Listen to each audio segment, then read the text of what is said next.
je peux dire que dans une certaine mesure, tout se joue au petit matin, voire au moment de se coucher. Cette petite voix dans ta tête qui parle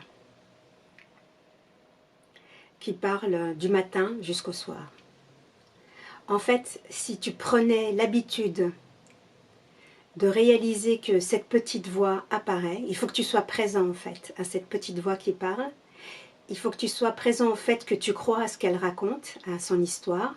Elle doit probablement parler de difficultés matérielles, immatérielles, spirituelles, de difficultés que ce soit au niveau physique, au niveau émotionnel, que ce soit réel ou irréel.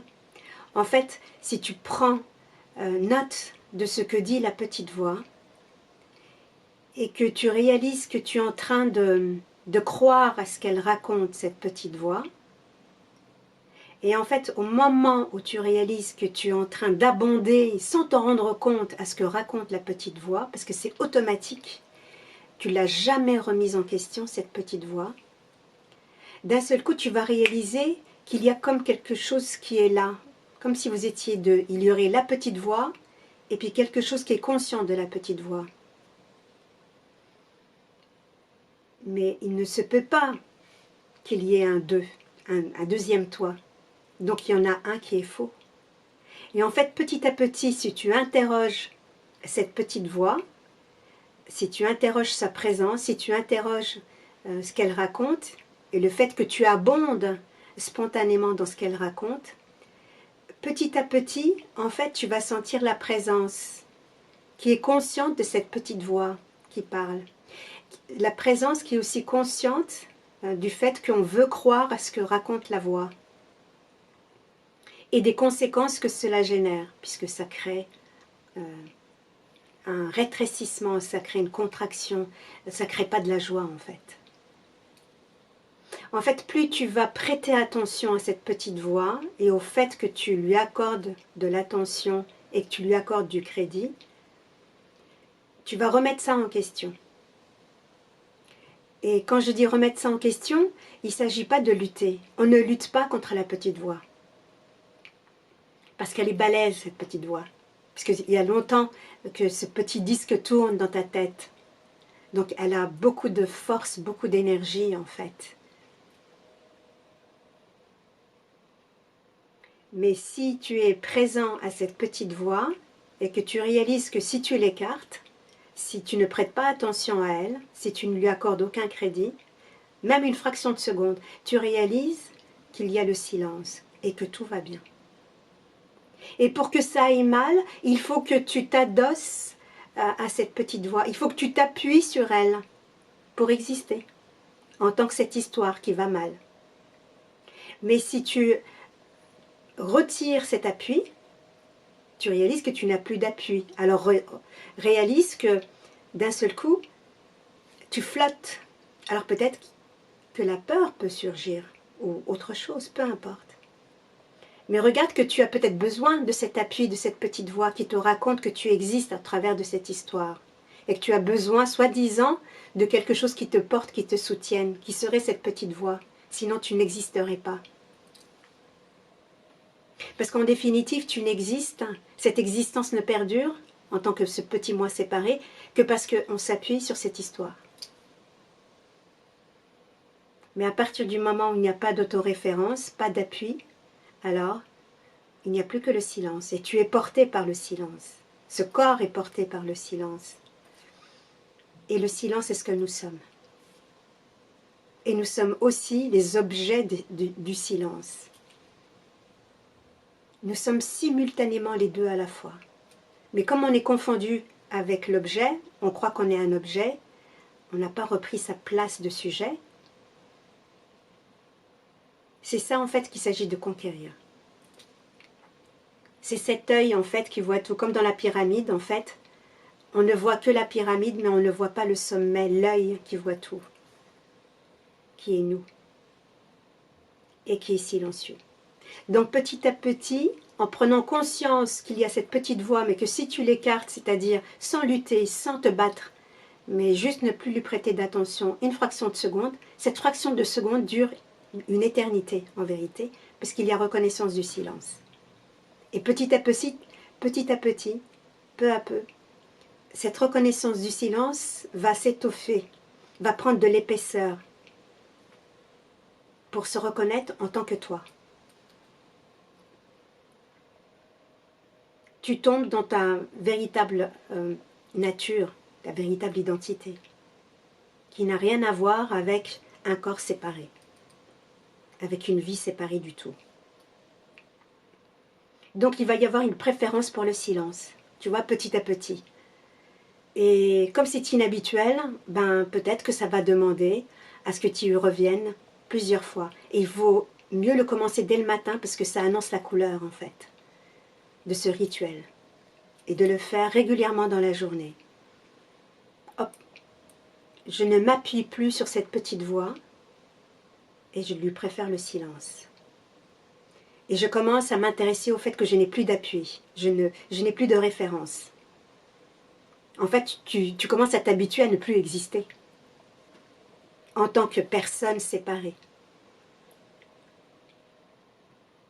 Tu vas t'habituer à exister en tant que silence, en fait. Et ce silence, c'est la totalité. Mais ça, tu le découvriras après. C'est exactement de la même manière lorsqu'on écoute de la musique ou lorsqu'on écoute quelqu'un parler. En fait, on peut faire abstraction de la musique, on peut faire abstraction de celui qui parle et tomber dans le silence. Et d'ailleurs, c'est parce que tu tombes dans le silence que tu peux mieux embrasser la musique ou la parole de celui qui parle. C'est parce que tu es confondu avec le silence, tu es absorbé par le silence que véritablement l'écoute se fait. L'écoute de la musique, l'écoute de celui qui parle. Parce qu'il n'y a plus de parti pris, il n'y a plus de positionnement, il n'y a plus de jugement. En fait, quand tu ne prends plus parti, bah c'est beaucoup plus délicieux. Tu es libre et surtout tu rends ce qui se déroule libre de se déployer et de montrer toutes ses qualités, toute sa texture. Alors que quand on prend position et qu'on juge, on s'est rétréci, on s'est réduit, on s'est limité. Donc préfère le silence à chaque instant, comme tu peux, et vois que dans ce silence, il n'y a plus d'appui. Il n'y a plus d'existence en tant que toi, comme personne séparée. Et plus tu vas le faire, plus ça va se reconnaître en fait. Ça va infuser en toi. Et dans ce silence, je t'invite à faire ce petit geste-là entre tes doigts, de le caresser et de sentir la pure tendresse. Cette pure tendresse qui est pur silence, elle ne dit rien. Fais-le en même temps que moi. Voilà, c'est ça ce que tu es. C'est tellement infime que... Et c'est tellement trop simple qu'on n'en veut pas, en fait. On ne veut pas être ce silence, on ne veut pas être cette tendresse. On veut être quelque chose. Et c'est ok, parce que c'est une habitude qui a été prise. Mais petit à petit, si tu t'habitues à autre chose, à enclencher autre chose, à te tourner vers autre chose, en fait c'est la bascule, hein. Et bien petit à petit, ce silence va se révéler à toi. Ce silence, cette pure tendresse, cet amour en fait que nous sommes, cette plénitude, cet accomplissement de toi-même, cette complétude de toi-même va se révéler à toi. Ça ne peut pas se voir. Et ça ne peut pas se prouver. Tu ne peux pas le trouver dans un livre. Tu ne peux pas le trouver dans ma vidéo. Ça se trouve en toi. Mais ça se cultive. Tu peux, en fait, comme si tu avais un jardin et que tu étais en train d'arroser ton jardin pour avoir des fleurs.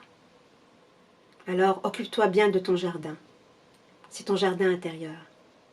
Et ne te bagarre pas contre cette petite voix. Quand j'étais en psychologie, on a appris que, en fait, pour l'enfant, pour qu'il puisse s'exprimer, parler, il doit, en fait, comment dire, procéder par un dialogue intérieur. En fait, c'est parce qu'il se parle à l'intérieur qu'il est en train de modeler le monde à l'intérieur de lui. Il est en train de le fabriquer. Et ce sont des pensées, en fait, qui se déroulent à l'intérieur de lui. Il se raconte des histoires. Pourquoi? Pour pouvoir jouer dans le monde, jouer aussi avec les autres.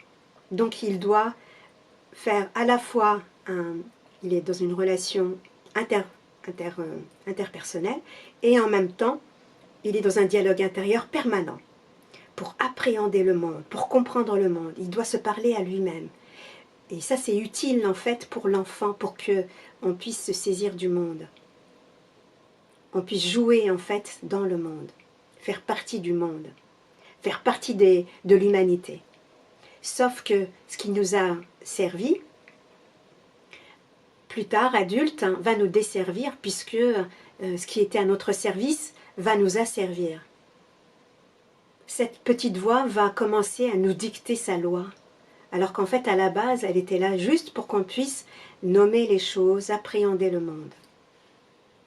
Mais celle-ci doit revenir à sa place.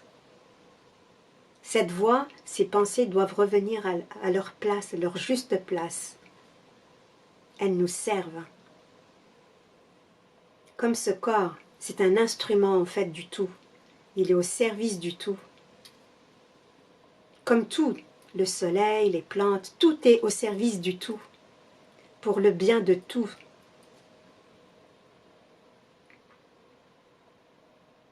Donc, à toi, petit à petit, d'avancer là-dedans, et pas de lutte surtout. Ne te bagarre pas contre les pensées, contre la petite voix, pour vouloir l'écraser, la battre. C'est pas ça dont il s'agit. C'est de prendre note qu'elle existe, qu'il y a quelque chose qui abonde sans arrêt dans son sens, et qu'un un temps de recul, tu tombes dans le silence. Et tu veux le silence, tu préfères le silence. Et tu réalises qu'il n'y a plus d'appui, il n'y a plus de référence. En fait, petit à petit, plus tard, tu verras en fait que, parce que tu es dans ce silence, alors des informations de l'intérieur te viennent. La pure connaissance arrive de l'intérieur. Auparavant, tu croyais que tu avais besoin d'une connaissance externe pour faire les choses. Mais en fait, tout vient de cette source intarissable et merveilleuse et splendide, qui n'attend que de l'espace, une ouverture de ta part pour qu'elle puisse jaillir, pour qu'elle puisse t'envelopper et nous servir. Se servir, elle se sert de tout en fait.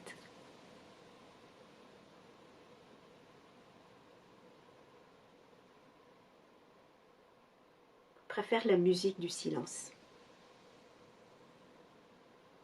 Et petit à petit, tu vas t'habituer et ça va devenir automatique.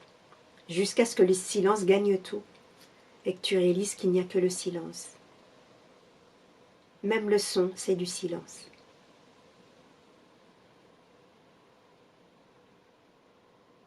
Et c'est après ça que l'on court en vérité, le silence. Et le silence est irrésistible, comme l'amour. C'est la même chose.